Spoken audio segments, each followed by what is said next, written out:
Sebelum mulai, klik like, komen, dan subscribe. Saat itu di kamar mandi mewah yang dipenuhi marmer, uap panas mengepul tebal, menciptakan kabut yang memburamkan cermin besar. Suara gemericik shower terdengar deras. Ratih berdiri di bawah guyuran air panas. Matanya terpejam. Ia tidak sedang menyanyi lagu dangdut konyol kali ini. Ia mendesah pelan, menikmati sensasi air yang membasuh tubuh polosnya. Jemarinya menelusuri lekuk leher, turun ke payudara, lalu ke perutnya yang rata. Ia sedang memikirkan sesuatu, atau seseorang. Sebuah rencana yang telah lama disusun. Tiba-tiba, klik, senyap, listrik padam. Bukan hanya lampu, tapi juga mesin pendorong air mati. Shower berhenti seketika, menyisakan tetesan air yang sunyi. Kegelapan total menelan ruangan itu. Peka, mendih, Ratih. Suaranya bergetar, sedikit terlalu didramatisir. Tolong, Pak Baskoro, ada orang? Lampunya mati. Hening sejenak, hanya terdengar napas Ratih yang memburu di dalam kegelapan. Ia meraba-raba dinding marmer yang dingin, mencari pegangan, meskipun ia tahu persis di mana letak pintu. Langkah kaki terdengar di luar. Berat. Nang. Berhenti tepat di depan pintu. Ratih. Pak, itu Bapak. Pintu tidak diketuk. Gagang pintu berputar perlahan, menimbulkan bunyi logam yang tajam di kesunyian. Pintu terbuka. Sebatang lilin besar menyala, dipegang oleh tangan kekar.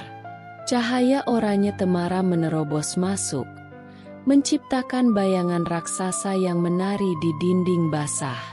Baskoro berdiri di ambang pintu. Kemeja kerjanya sudah dilepas, hanya menyisakan kaos dalam putih ketat yang mencetak otot dadanya. Matanya tidak menatap wajah Ratih, melainkan langsung menyapu tubuhnya yang basah kuyup dan telanjang bulat. Ratih memekik tertahan. Refleks, ia menyambar gayung plastik, satu-satunya benda di dekatnya, untuk menutupi area kewanitaannya.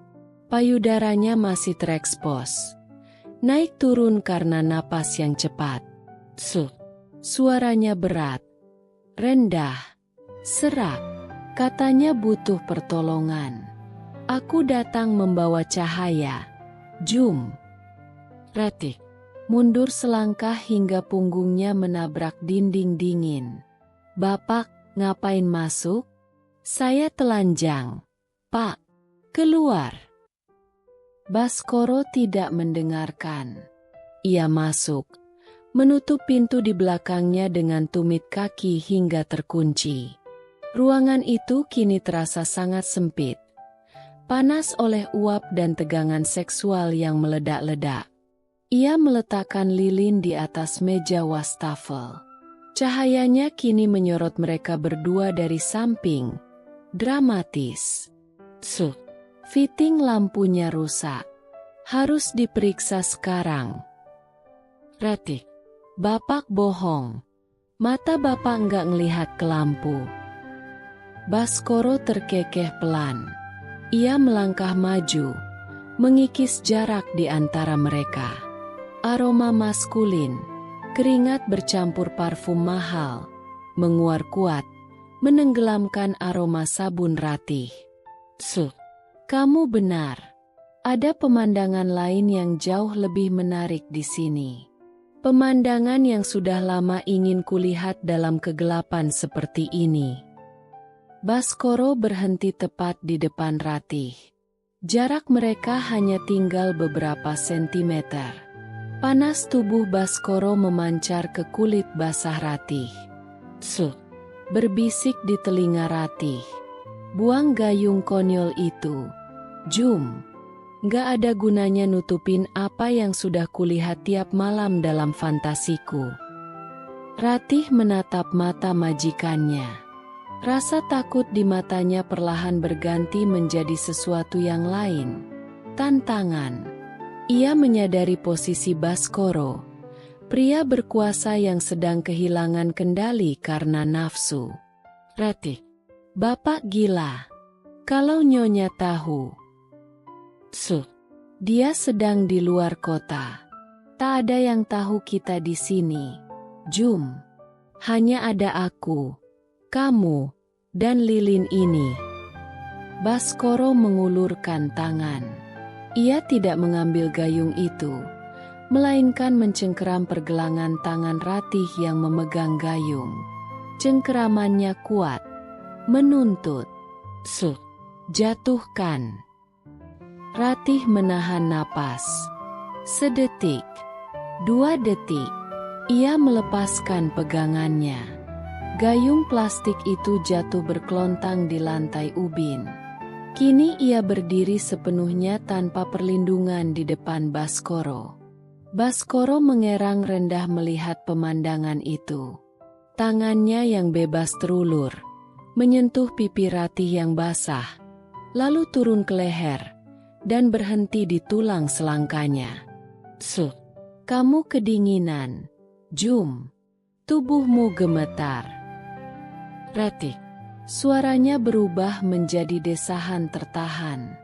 Kalau begitu hangatkan saya, bos. Kalimat itu adalah izin yang ditunggu Baskoro. Ia menyambar pinggang Ratih, menarik tubuh basah wanita itu hingga menempel erat padanya. Baskoro menciumnya dengan kasar. Lapar. Sebuah ciuman yang menuntut kepatuhan. Ratih membalasnya dengan kegarangan yang sama. Baskoro mengangkat tubuh Ratih dengan mudah, mendudukkannya di pinggiran wastafel marmer yang dingin. Kontras antara marmer dingin di punggungnya dan panas tubuh Baskoro di depannya membuat Ratih melengkungkan punggung. Tangan Baskoro bergerilya di tubuh Ratih yang licin oleh air dan sabun, meremas dan memuja. Ratih menjambak rambut Baskoro, menarik kepalanya lebih dekat. Di bawah temaram cahaya lilin yang bergoyang liar, desahan dan erangan mereka memantul di dinding keramik. Penyatuan mereka terjadi dengan cepat, tanpa basa-basi, didorong oleh adrenalin dan nafsu yang sudah lama dipendam. Itu bukan percintaan yang lembut. Itu adalah perebutan kekuasaan.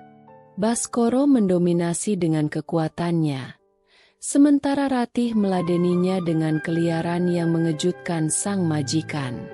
Bayangan mereka di dinding tampak seperti satu makhluk berkepala dua yang sedang bergulat dalam ritual purba.